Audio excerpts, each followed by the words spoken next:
Angkat menjadi Rasul. Siapa yang angkat? Gubernur atau ketua daerah rumah wanita?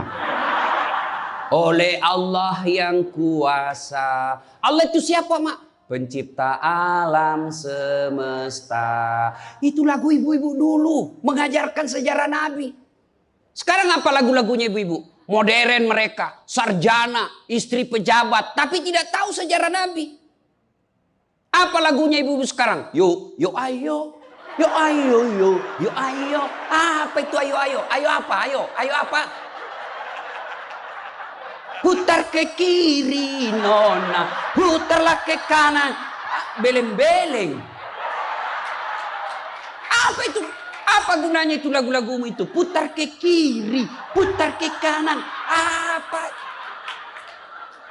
Katanya majelis taklim, tapi lagunya tidak mendidik. Sudah 3 tahun majelis taklim, seragamnya 4. Olahraga depannya lakinya orang. Dia di depan sebajunya sempit. Bapak-bapak di belakang, di depan ibu-ibu 1. Bapak-bapak di belakang 2. Ini kelakuan majelis taklim ini begini. Ketawa ibu-ibu karena ibu begitu toh. Kalau 17-an apa lagu-lagu seperti itu? Mesti dari kecil sejarah Nabi kita ceritakan. Itu dulu ibu saya kepada saya. Sekarang kepada anak saya bikinkan lagu supaya dia tahu anak Nabi. Anak saya namanya Cek, saya ajari. Cek, nah nyanyi nak. Anak-anak Nabi ada 7 orang. 3 laki-laki, 4 perempuan. Pertama Qasim, Abdullah, Ibrahim, Zainab, Rutkaya, Ummu Kalsum, Fatimah.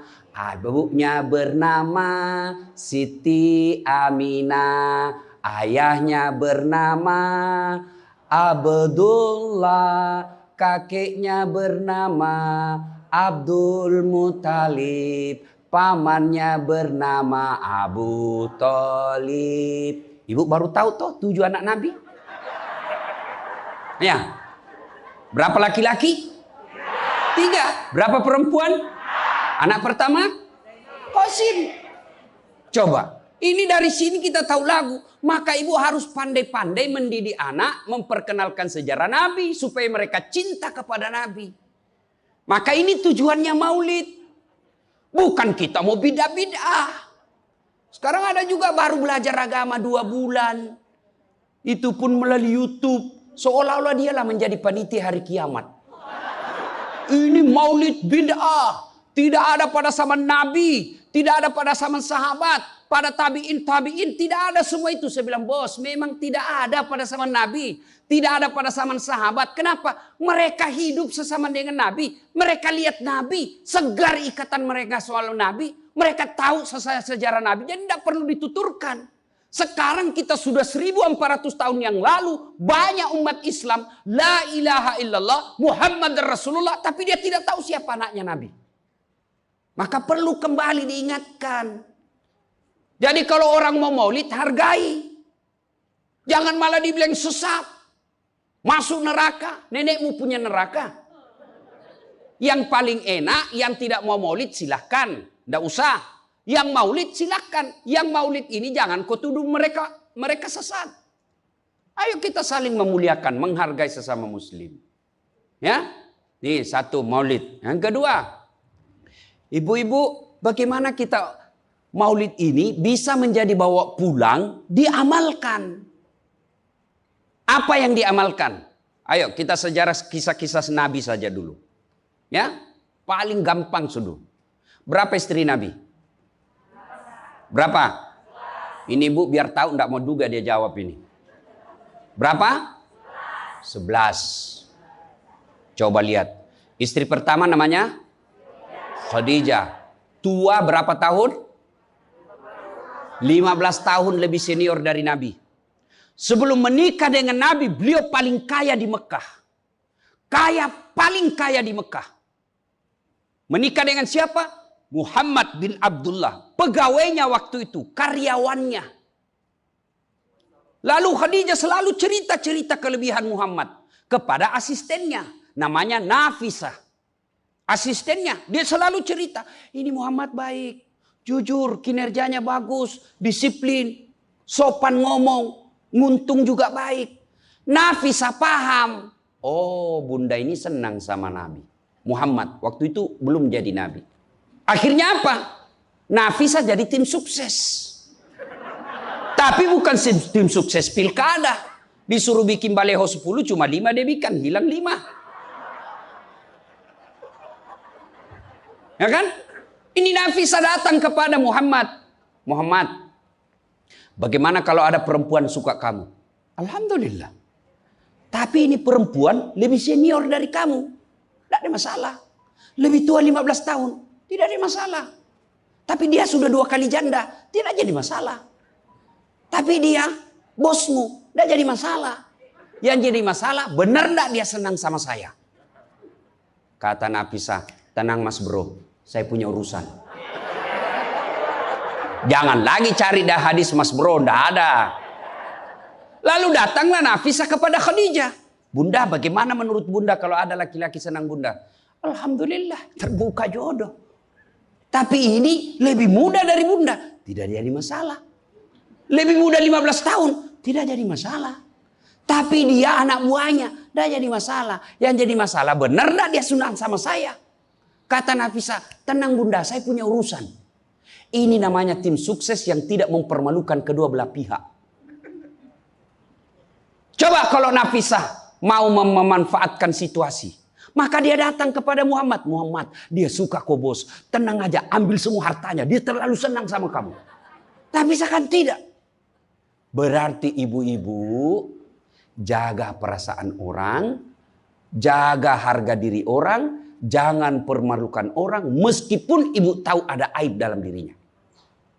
Ini penyakitnya ibu-ibu. Apa? Tukang gosip. Ini. Duduk-duduk begini, damai tapi gersang. Oh, coba lihat siapa duluan pulang, dia jadi ibu cawan. Jadi gini Pak Gubernur itu dia duduk-duduk itu. Dia enggak cerita tapi apa? Dia mulutnya enggak ngomong tapi bibirnya dong.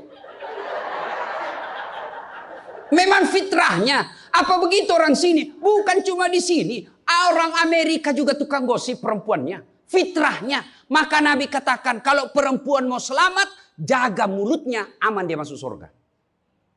Cuma kan gampang sekali kita gosip. Lewat teman kita. Apa? Enggak serasi kudungnya sama roknya. Dia bilang iya. Lipstiknya palsu. Kenapa kau tahu? Melengket di giginya. Semua mau diurus. Iya kan? Ini penyakit kita. Semua mau diurus. Ustadz aja dia gosip. Itu juga bajunya waktu di YouTube. Saya dengar tadi dilewat tadi saya dengar. Itu juga bajunya waktu di YouTube. Astagfirullah. Inilah penyakit ibu-ibu. Ibu. Mau gampang masuk surga? Ketika Nabi Isra Mi'raj kan dibawa jalan-jalan masuk surga. Subhanallah. Alhamdulillah. Banyak perempuan dalam surga. Begitu Nabi dibawa lihat neraka. Nauzubillah min zalik. Ya Allah ampuni hambamu. Ya Allah ampuni umatku. Ya Allah. Kenapa? Perempuan ternyata lebih banyak dalam neraka. Ditanya kenapa bisa begitu? Ada 2 kelemahan perempuan. 1, tidak mampu menjaga suaminya. Tidak mampu mengurus suaminya. Dan yang kedua tidak mampu menjaga lisannya. Jadi kalau ibu mampu menjaga lisan, aman. Itulah gunanya masker. Supaya ibu semua mau diurusin. Iya kan penyakit kita. Ya, Bu. Maka bertanyalah ibu-ibu di Makassar. Ustadz yang saya cerita ini kan benar. Memang begitu sifatnya Ustadz. Itulah benarnya namanya ghibah. Tidak boleh kita cerita kejelekan orang. Kalau dia salah yang ibu cerita namanya fitnah. Tidak ada jalan. Ayuhibbu ahadukum kata Allah. Sukakah kamu memakan bangkai sesamamu manusia? Maka berhenti cerita kejelekan orang. Jadi gimana solusinya Ustaz? Ketika datang orang cerita. Bu katanya Nauzubillah min zalik. Kita berlindung kepada Allah dari keburukan itu, Bu. Belum tentu suami kita lebih baik dari dia. Berhenti itu. Cuma kan enggak kita. Memang. Enggak tahu persoalan. Biar enggak tahu persoalan. Ikut campur. Ibu kalau suka ikut campur bikin urusannya ibu, nanti takdirnya seperti tauge. Tahu tauge? Tahu tauge? Coba lihat tauge, Bu. Kita bikin soto Banjar, ada. Pecel, sayur, lemper, ada. Ada tuh kalau di Makassar ada lemper. Ayo, maka karena dia selalu ikut campur, Allah takdirkan semua tauge bengkok. Dah ada lurus toh? Maka kalau ada ibu-ibu majelis begini kumpul, teriaki saja, pagi-pagi toge nih ya. Ini penyakit perempuan. Maka ini gunanya kita peringati maulid supaya ibu-ibu pulang berhenti cerita kejelekan orang. Tidak ada gunanya, menghabiskan amal-amal kita. Nabi pernah kumpul para sahabat dan bertanya, "Atadruna manil muflis?" Saudara-saudara sekalian, kau tahu siapa yang bangkrut nanti di akhirat? Mereka tidak sholat ya Rasul, dia sholat. Yang tidak puasa ya Rasul, dia puasa. Yang tidak haji ya Rasul, dia haji. Yang tidak bayar zakat ya Rasul, dia zakat sedekah. Kalau begitu siapa yang bangkrut ya Rasul? Jarusu wa khati'ur rahim. Tetangga yang jahat sama tetangganya dan yang suka memutuskan tali persaudaraan. Dan salah satu jahat sama tetangga dan memutuskan tali persaudaraan adalah mereka suka menceritakan kejelekan orang. Adakah orang yang senang dicerita kejelekannya? Ada? Ada? Ada, Ibu? Lalu untuk apa kita cerita orang? Rajin betul istrinya majelis taklim. Baik betul itu istrinya. Tapi kasihan suaminya selingkuh kiri kanan. Lalu apa untungnya Ibu cerita? Ibu? Hei. Hei. Satu. Pulang pengajian. Tinggalkan gosip. 2. Rasulullah setelah menikah dengan Khadijah usia 40 tahun. Nabi dilantik menjadi Rasul. Pulanglah beliau 3 hari 3 malam di atas Gua Hira. Pulang menggigil. Dia ketuk pintu. Masuklah Nabi, kedinginan. Lalu Nabi berkata, "Istriku selimuti saya kedinginan." Kira-kira kalau ibu-ibu apa jawaban ibu? 3 hari 3 malam suami tidak ada kabar. Di WhatsApp tidak dibaca. Di telepon di reject. Tiba-tiba datang kedinginan, Bu. Selimuti saya, Bu. Apa jawaban ibu? Apa ibu selimuti? Enggak, diinterogasinya suaminya. Mana HP-mu? Dari mana kau ini kedinginan? Iya toh? Tapi Khadijah tidak.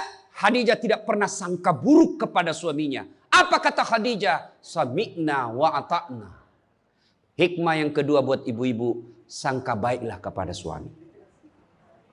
Demi Allah, tidak ada kebahagiaan rumah tangga yang dipenuhi dengan sangka buruk. Ibu mau bahagia dengan suami? Mau? Hilangkan sakwa sangka, hilangkan sangka buruk. Telepon suami tidak dijawab pagi-pagi, sangka baik. Oh, berarti suami saya lagi sholat duha. 1 jam kemudian ditelepon, belum dijawab juga. Oh, berarti suamiku lagi meeting dengan gubernur. Telepon lagi siang-siang tidak jawab. Oh, berarti suamiku lagi sholat berjamaah di masjid. Sore ditelepon tidak dijawab-jawab. Oh, berarti suamiku dia lupa handphonenya. Tiba-tiba sore masuk WhatsApp teman kita. Saya lihat suamimu bonceng cewek. Cantik betul. Oh, berarti suami saya lagi nge-grab. Tenang perasaan. Ibu-ibu, demi Allah. Tidak ada kebahagiaan orang yang selalu sangka buruk. Suami enak-enak kerja. Hanya tidak dijawab telepon. Ibu tidak bisa tenang di rumah. Sangka baik. Orang yang sangka baik, rumah tangganya pasti tidak bisa bahagia. Saya kasih contoh. Kasih contoh ibu. Suami istri 7 tahun tidak punya anak. Di tahun ke-8 dia pergi ke ahli kandungan, periksa istrinya. Wih, alhamdulillah, kata dokter, ibu sudah terlambat 2 bulan. Senang betul. Dia teleponlah suaminya, Pak, alhamdulillah hasil pemeriksaan saya sudah terlambat 2 bulan. Tapi Pak, jangan cerita-cerita dulu ya. Malu kita nanti kalau tidak jadi lagi. Oke Bu, ini rahasia berdua. Jangan cerita ke siapa-siapa. Setuju Bu ya? Setuju Pak. Oke. Beberapa hari kemudian datang petugas PLN. Assalamualaikum. Kata ibunya, Waalaikumsalam. Siapa ya? Saya Bu. Saya siapa? Petugas PLN. Oh kenapa Pak? Ibu terlambat 2 bulan. Hui. Kenapa dia bisa tahu saya terlambat 2 bulan? Wah, dia mulai curiga sama suaminya. Pasti kelakuannya lagi nih si gendut ini. Kan suaminya gendut. Pasti kelakuannya ini si gendut ini. Pulang suaminya capek. Di jalan macet, kehujanan. Baru buka pintu. Memang kau pembohong gendut. Apalagi ini pembohong. Orang capek. Pembohong gendut. Apa? Kenapa itu PLN tahu saya terlambat 2 bulan? Pasti kau yang cerita. Bukan saya. Kenapa? Wah, suaminya juga marah digendut-gendutin. Dia datang ke PLN. Ada apa kau tahu-tahu istriku terlambat 2 bulan? Dia bilang ini ada catatannya Pak.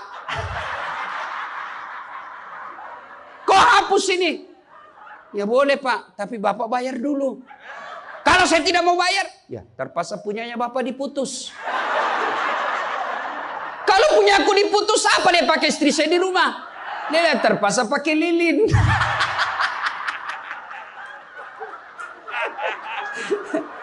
Inilah bahayanya sangka buruk. Bu. Halo Ibu. Bu. Salatullah salamullah ala toha Rasulillah, salatullah, salamullah, ala yasin habibillah. Oleh-oleh kedua pulang maulid, hilangkan sangka buruk. Tidak ada kebahagiaan orang sangka buruk. Begitu juga kepada pimpinan kita. Kok saya dimutasi? Sangka baik. Saya tadinya kok kepala dinas menjadi staf ahli. Berarti Bapak dianggap ahli. Ini staf ahli kan enak. Ahli yang tidak ada stafnya. Sangka baik. Oh berarti Pak Gubernur merasa saya perlu istirahat, banyak berpikir. Sangka baik. Jangan pernah sangka buruk. Tidak ada kebahagiaan orang yang sangka buruk. Sangka baik.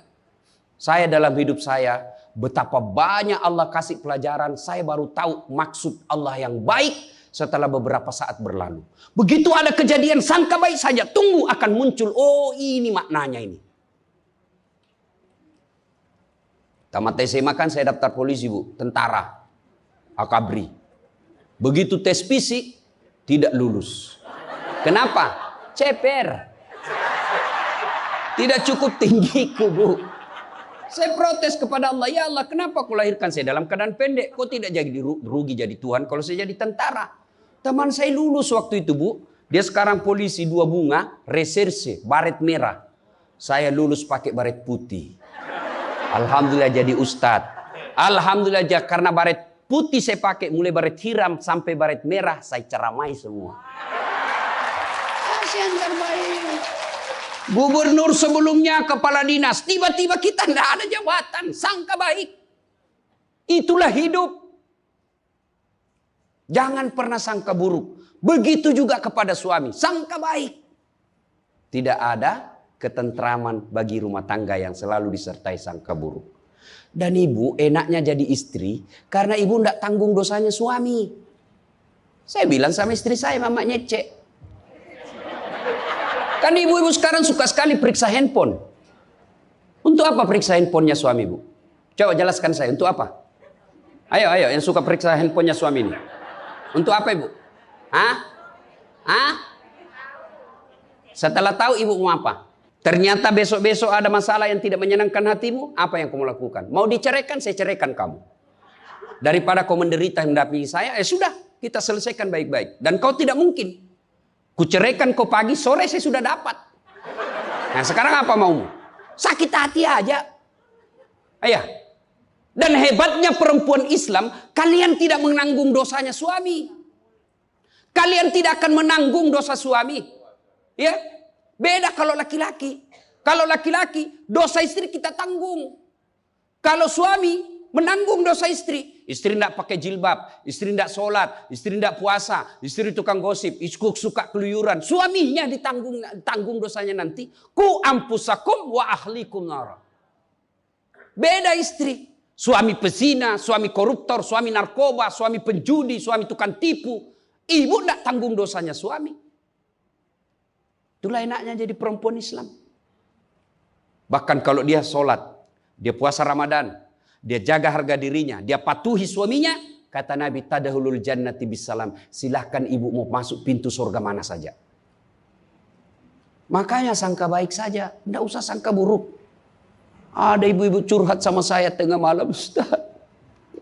Mohon solusinya Ustaz. Saya sudah tidak tahan. Kenapa ibu? Dia bilang saya sudah tidak tahan.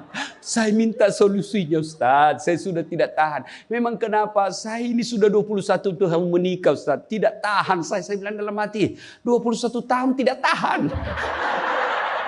Inilah kadang-kala ibu-ibu kalau ngomong tidak masuk di akal. Ya memang Allah fitrahkan itu manusia, laki-laki itu lebih banyak akalnya, perempuan lebih banyak perasaannya. Maka kalau perempuan ngomel, dengar saja Pak, tidak usah dijelaskan apa dia mau. Dengar aja, karena memang dia cuma mau didengar. Dengar aja, oh, ya, dengar aja, dengar. Tapi tidak tahan saya Ustadz, ya tidur. Rumus menghadapi perempuan itu, ilmu paling efektif, sabar. Tidak ada sudah kalah itu ilmu sabar. Diam, tidak usah dijelaskan. Biar dijelaskan, tidak masuk di akalnya. Apalagi kalau dia sudah bilang, pokoknya. sudah Pak. Lebih diam aja. Pokok, sudahlah. Dijelaskan satu, muncul pertanyaan dua. Dijelaskan tuntas yang dua, muncul lagi pertanyaan tiga. Sudah tuntas semuanya, dia ungkap lagi yang 5 tahun yang lalu. Itulah perempuan. Iya ibu toh? Maka dengarkan saja. Ada saatnya nanti dia bilang, baru dia sadar itu. Iya sebenarnya itu saya emosi aja itu hari Pak. Begitulah perempuan. Dihadapinya jangan emosi. Saya sudah tidak tahan Ustadz. Kenapa? Sudah 21 tahun. Tidak cocok saya Ustadz. Saya bilang ibu tahu tidak baut? Tahu Ustadz. Apa pasangannya baut ibu? Mur. Sama enggak? Sama modelnya? Sama bentuknya? Beda. Justru perbedaannya yang membuat dia kokoh. Berarti rumah tangga tidak akan pernah kokoh kalau mau menyamakan. Yang kokoh adalah ketika dia mau saling menerima kekurangan dan kelebihan. Itu pasti kokoh. Mana mau cocok jenis kelamin aja kita tidak sama. Iya. Pendidikan aja kita pasti beda. Latar belakang budaya kita pasti beda. Maka yang membedakan itulah kalau kita kelola dengan baik dalam rumah tangga. Dengan faktor utamanya sangka baik. Insya Allah bahagia rumah tangga. Ya, sangka baik. Tuh Khadijah tidak pernah sangka buruk sama suaminya. Khadijah ketika beliau sakaratil maut. Usia 65. Beliau sakit. Dan baju yang beliau pakai sudah 8 kali tambal. Tahu tambal ibu? Itu tambal ke-8-nya 1 sampai 7. Nabi masih menambalnya pakai apa? Masih pakai kain. Di tambalan ke-8 beliau pakai pelepah daun kurma. Kenapa? Habis kainnya Nabi. Padahal sebelum nikah beliau orang kaya. Lalu beliau panggillah anaknya. Fatimah ta'al. Fatimah ke sini dulu nak. Kenapa bunda? Tolong kau mintakan serbannya bapakmu. Ada serban yang selalu dia pakai bapakmu itu terima wahyu. Tolong sampaikan ke beliau. Saya minta untuk saya jadikan kain kafan. Mudah-mudahan serban itu Allah hindarkan saya dari azab kubur. Mendengar ini, Fatimah berkata, bunda aja yang minta sama bapak. Dengar jawaban Khadijah. Saya malu minta sama bapakmu, nak. Habis hartanya untuk bantu Rasulullah, minta serban, malu. Kira-kira masih ada istri sini malu minta sama suaminya?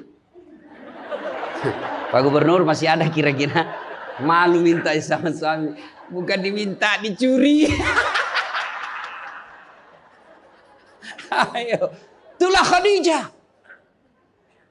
Maka jangan heran Khadijah meskipun sudah wafat, beliau tidur bersama Aisyah. Beliau tidur bersama Aisyah. Tapi siapa yang dikenangnya? Khadijah.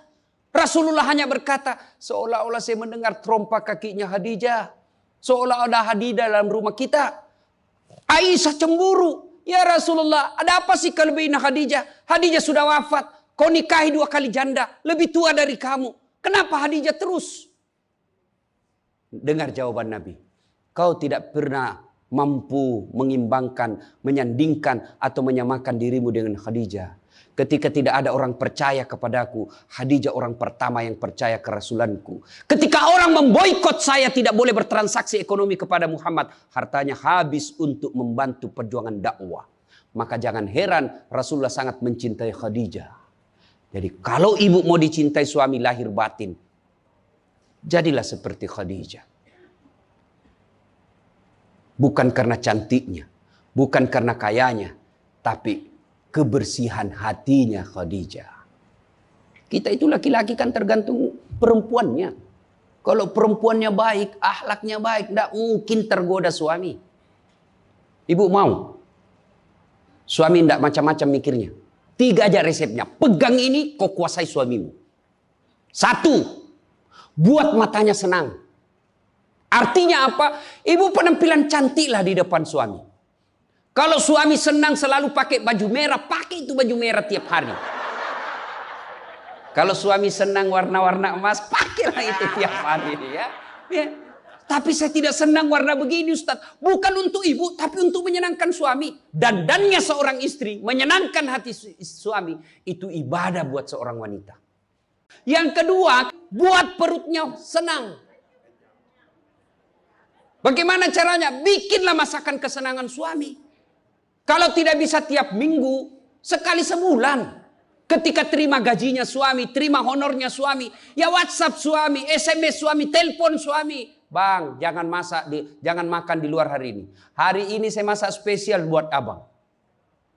Masakan kesenangan saya sudah siapkan di rumah bang. Aman bang, jangan makan di luar. Ini hari spesial buat abang. Senang kita jadi suami. Itu saya kalau terima SMS WhatsApp begitu, mamanya C di rumah dia goreng baru dia kirim. Rasanya kita mau cepat pulang. Ibu pernah WhatsApp suaminya begitu? Paling di WhatsApp, bang jangan lupa singgah beli telur. Bang habis gas.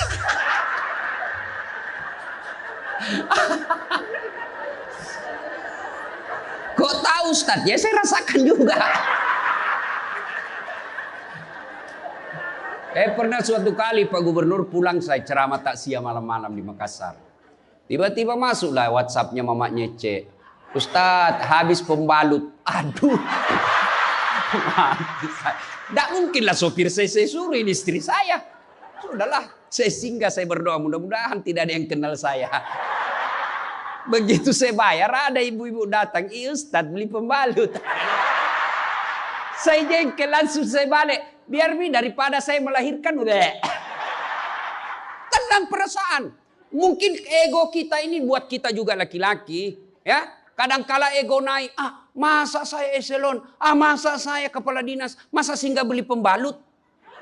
Jangan lihat eselonnya. Pakai ilmunya Umar bin Khattab.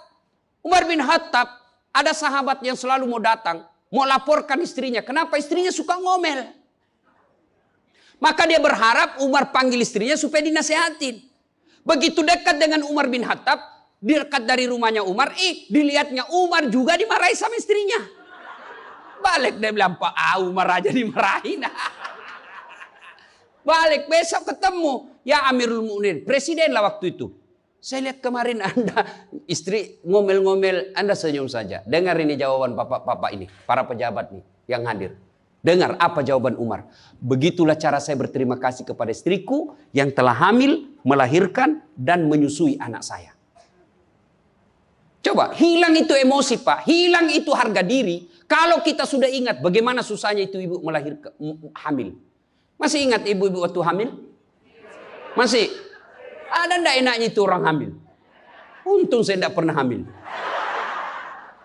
Oh, coba ibu-ibu kalau hamil, jalan aja setengah mati. Aduh, sudah mau mau duduk aja, mana ada ibu hamil langsung duduk aja. Udah standar samping dulu itu kasihan. Iya ibu, ya benar. Kalau kita laki-laki paling ngidam. Ustaz, apa doanya berhenti ngidam istri? Ngidam apa istrimu? Nanti dia bisa tidur kalau dilihat saya di atas lemari Pak Ustaz. Jadi kalau istrinya mau tidur jam 10, setengah 10 sudah di atas lemari. Saya berhenti kau dongo-dongo itu dikasih kerja di konsum. Yang kedua kata Umar, begitulah cara saya berterima kasih kepada istriku yang telah melahirkan anak saya. Masih ingat waktu melahirkan? Masih? Ada ndak ibu-ibu melahirkan senyum? Ada? Mentang-mentang istri gubernur keluar sayang. Setengah mati juga biar istri gubernur. Nggak ada. Itulah susahnya jadi perempuan. Maka ketika suami disuruh sama istri, bayangkan sulitnya melahirkan. Yang ketiga kata Umar, begitu cara saya berterima kasih yang telah menyusui anak saya. Masih ingat waktu menyusui? Masih? Terutama waktu tumbuh giginya.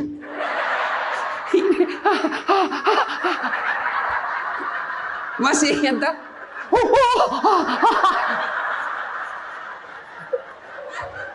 Untuk saya tidak pernah rasakan. Bu kalau digigit kan mana dia ditinjau nanya, kok gigit saya? Tidak, dia usap, lepas nak. Iya ibu, iya. Siang anaknya, malam.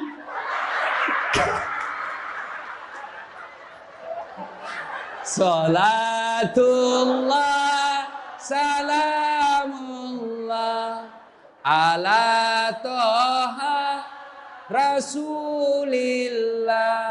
Salatullah, salamullah, ala yasin. Berikutnya, kalau kita cinta kepada Rasul, jadilah istri seperti istri Rasulullah. Nah, tentu bertanya kita, itu bapak-bapak mau punya istri seperti istri Rasul? Pak Gubernur pasti mau. Kita punya mau istri seperti Khadijah. Tapi pertanyaannya, sudahkah kita seperti Rasulullah? Tenang ibu-ibu, saya bela ibu-ibu hari ini. Tenang. Nah, kita mau seperti Khadijah, tapi kelakuan kita seperti Abu Jahal. Pembohong kiri kanan. Suami istri minta duit tidak pernah ada. Benar tidak ada, habis biar baunya tidak ada lagi. Giliran selingkuhannya minta, gampang deh, tunggu aja 5 menit. Ya, Rasulullah coba begitu memuliakan istri, beliau tidak pernah kusam rambutnya di depan istrinya. Coba itu, buka itu Barasanji sejarahnya. Rasulullah beliau yang bersihkan tempat tidurnya. Beliau yang tambal bajunya ketika robek. Beliau sediakan sarapan. Itu Rasul, manusia pilihan. Namanya selalu digandengkan dengan namanya Allah. Tidak malu, bahkan rela ikhlas membantu pekerjaan rumah tangga istrinya. Untuk meringankan kerjaan istri. Kita baru Satpol PP. Satpol PP. Apa Satpol PP? Polisi setengah. Baru pegawai honor macam-macam ceritanya. Tidak ada kehinaan bagi laki-laki yang memuliakan istrinya. Tidak ada kehinaan suami yang membantu pekerjaan istrinya. Rasulullah mencontohkan itu. Beliau kalau keluar rumah sudah ada sisir. Masuk ke kamar rapi baru keluar. Kita sudah habis pisang gorengnya 4 masih berantakan rambut. Begitu istrinya katakan, bang, baik-baik itu rambutmu apa? Kenapa kau urus rambutku? Rambutmu kau urus. Itulah Rasulullah. Rasulullah subhanallah, dari 11 istri beliau tidak ada satupun yang dia panggil namanya. Beliau tidak pernah memanggil Khadijah. Beliau tidak pernah memanggil Aisyah. Aisyah beliau panggil apa? Ya Khumairah. Yang kemerah-merahan pipinya. Karena memang Siti Aisyah merah delima pipinya. Maka bapak-bapak Pak Kak di sini, Pak Karo, panggillah istri kita dengan panggilan kasih sayang. Wahai istriku yang termancung hidungnya di lorong 3. Dengan tidak mancung hidungnya Ustaz. Ya giginya lah kau lihat. Justru giginya mancung Ustaz. Jangan terlalu jujur. Mentang-mentang istri kita hitam panggil Tam. Hitam. Apa kata istri kita? Apa PC? Masa suami istri? Katanya Islam itu agama yang paling paripurna. Kok kita saling PC hitam? Ya, Rasulullah beliau kalau minum bersama istri beliau, kalau beliau minum gini. Bismillahirrahmanirrahim. Hebatnya Rasul, kalau beliau minum, 1 teguk dikasih lagi istrinya. Minum lagi. Kasih lagi istrinya. Hebatnya, bekas bibirnya Aisyah, itu yang diminum oleh Rasulullah. Bekas bibirnya Aisyah. Masya Allah. Coba kalau kita Pak Kadis. Istri, bekas bibir istri. Bau betul mulutmu.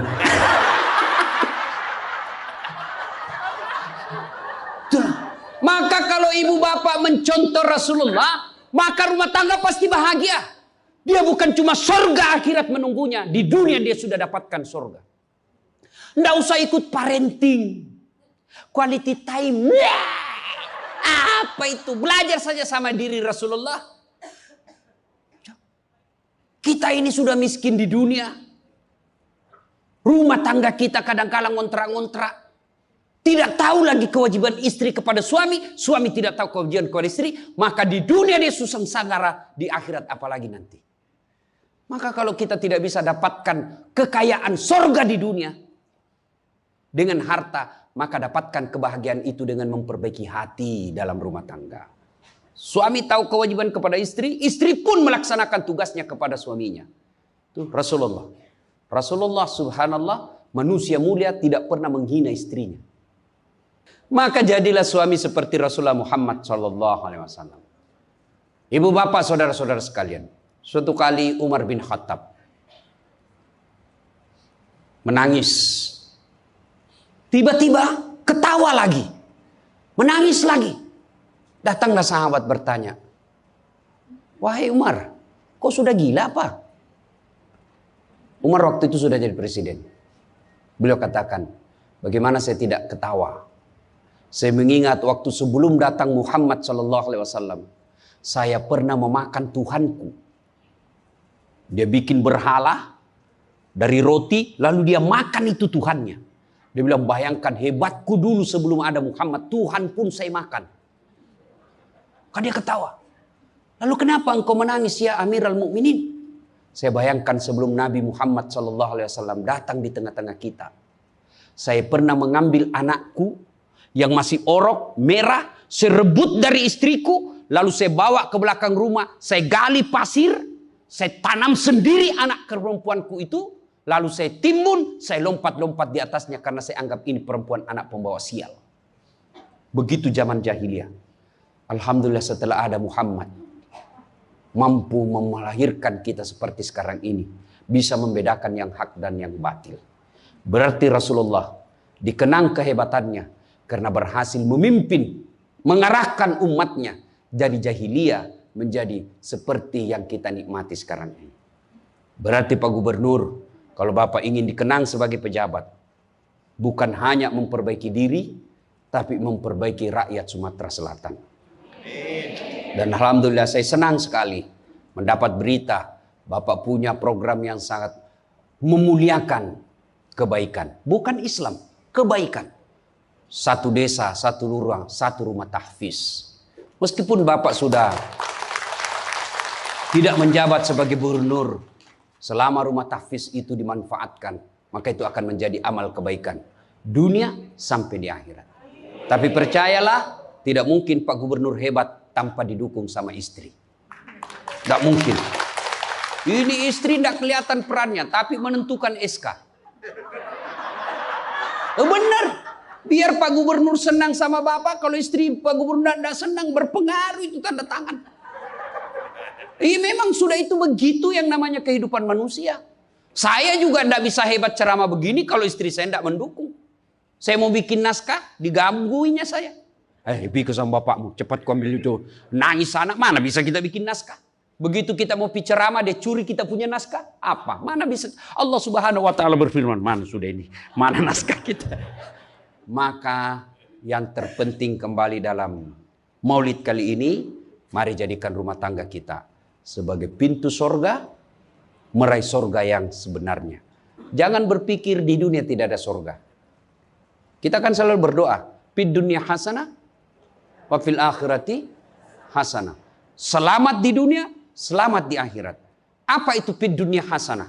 Menurut para ahli tafsir Al-Quran, hasanah di dunia itu, sorganya dunia itu mengandung 4 komponen. 1, punya pasangan yang baik. Jadi kalau istri bagus agamanya, suami bagus agamanya, suami bagus akhlaknya, istri bagus akhlaknya, sudah 1 komponen sorga didapat. Yang kedua, punya anak yang soleh dan soleha.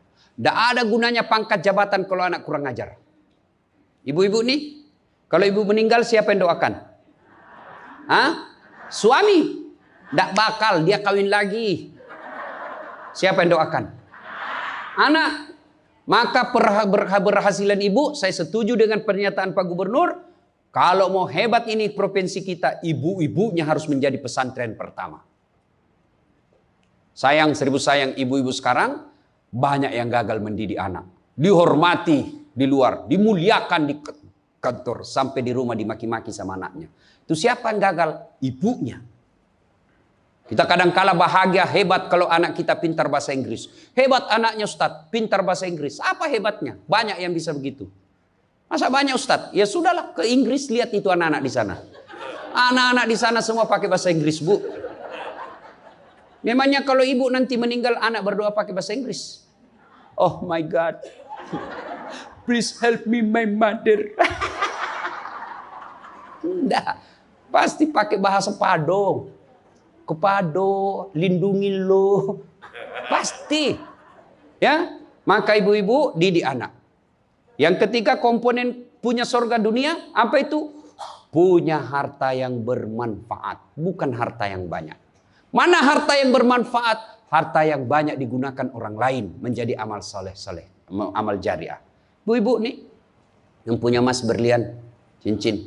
Ayo ibu, kalau ibu meninggal siapa yang punya itu? Siapa? Anak, istri kedua. Bukan anak, istri kedua yang pakai. Maka sedekahlah sebelum tiba saatnya. Dan yang keempat, surganya dunia, punya teman yang baik. Bukan teman kepentingan politik dan kekuasaan. Teman yang baik itu meskipun kita sudah pensiun masih baik sama kita. Meskipun kita sudah miskin masih baik sama kita. Itulah teman yang baik. Dan nerakanya dunia ketika kita punya jabatan. Banyak teman kita. Pas kita hilang jabatan semua menjauh dari kita. Itu nerakanya dunia. Nah ibu bapak saudara-saudara sekalian. Mari mewujudkan ini melalui maulid. Maulid ini tidak ada guna kalau kita pulang tidak diamalkan. Minimal amalkan dengan menjadi suami yang baik. Dan istri yang baik. Terakhir. Kalau kita mencintai Rasulullah, maka kita ikuti sunnah-sunnahnya. Apa sunnah? Yang gampang-gampang, tidak usah berat-berat. Mulai hari ini, oleh-oleh khusus ibu, kapan dan dimanapun selalu ada wudhu. Coba ibu amalkan. Bapak-bapak pegawai, bapak mau pergi kerja, wudhu dulu. Mau pergi jemput anak, wudhu dulu. Mau pergi pengantin, wudhu dulu. Mau pergi kemana saja, ikuti Pak Gubernur yang katanya tidak ada liburnya. Ya. Sudah ikuti dengan ada wudhu. Orang yang selalu ada wudhunya, innallaha yuhibbut tawwabina wa yuhibbul Mutatakhirin, dicintai oleh Allah Subhanahu wa taala. Ibu bapak saudara-saudara sekalian, banyak yang ingin kita sampaikan tapi waktu jualah yang membatasi kita. Insya Allah lain waktu dan kesempatan kita akan lanjutkan.